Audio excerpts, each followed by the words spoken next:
Kasih karunia dan damai sejahtera dari Allah dan dari anaknya Tuhan Yesus Kristus menyertai saudara sekalian. Amin. Firman Tuhan untuk kita pada hari ini, Kamis 27 Juli 2023, tertulis dalam kitab Titus pasal 2 ayat 1 demikian bunyinya. Tetapi engkau beritakanlah apa yang sesuai dengan ajaran yang sehat.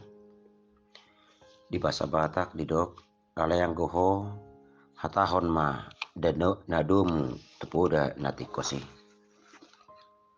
Saudaraku, biasanya orang akan merasa nikmat dan bahagia apabila hasrat diri terpenuhi. Seseorang akan merasa bangga dan bahagia jika keinginan hidup, yakni keinginan mata, tubuh, dan jiwa terpenuhi. Sementara keinginan di dunia ini tidak akan pernah dapat terpenuhi secara sempurna. Dan jika orang berusaha memenuhi keinginannya, maka dia akan jatuh ke dalam kedurhakaan. Sebab keinginan daging adalah nikmat dunia yang selalu melawan kehendak Tuhan. Demikianlah orang yang selalu berusaha memenuhi keinginan daging akan menjauhkannya dari kehendak Tuhan. Oleh sebab itu kita sebagai orang percaya yang memahami tugas dan tujuan kita dipanggil Tuhan, yakni untuk memberitakan berita sukacita, yaitu kerajaan Allah yang berkuasa, yang memanggil setiap orang untuk dikasihi dan diselamatkan oleh Yesus. Orang Kristen sebagai alat di tangan Kristus di tengah-tengah dunia ini. Dunia dengan hiruk pikuknya, dunia dengan segala kemegahannya, dunia yang dipenuhi kekacauan ini.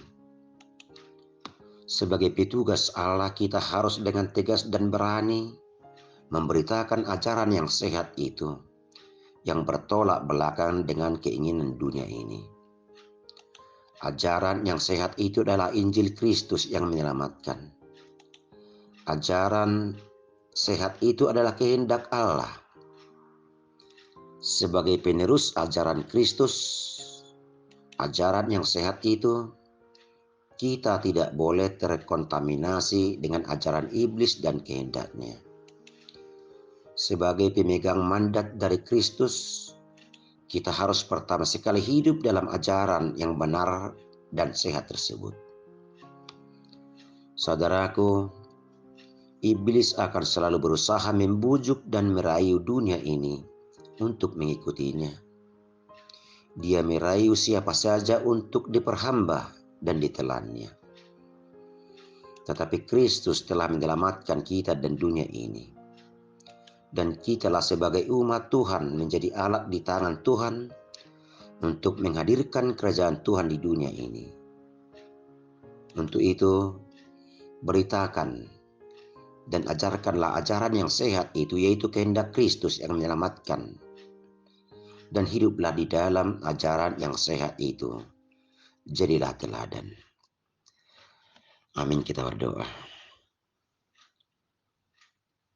Bapa di dalam Yesus Kristus, kami bersyukur Tuhan, Engkau telah memanggil kami menjadi alat di tangan-Mu untuk menghadirkan kerajaan Tuhan di dunia ini. Biarlah kekuatan dan kuasa Tuhan memimpin kami. Biarlah firman Tuhan senantiasa hidup dalam kehidupan kami, sehingga kami sadar bahwa kami adalah alat Tuhan yang harus memberitakan kerajaan Tuhan, yaitu ajaran yang sehat itu, yang menyelamatkan dunia ini. Tuntun dan kuatkan kami Tuhan. Di dalam Kristus Yesus kami berdoa dan mengucap syukur.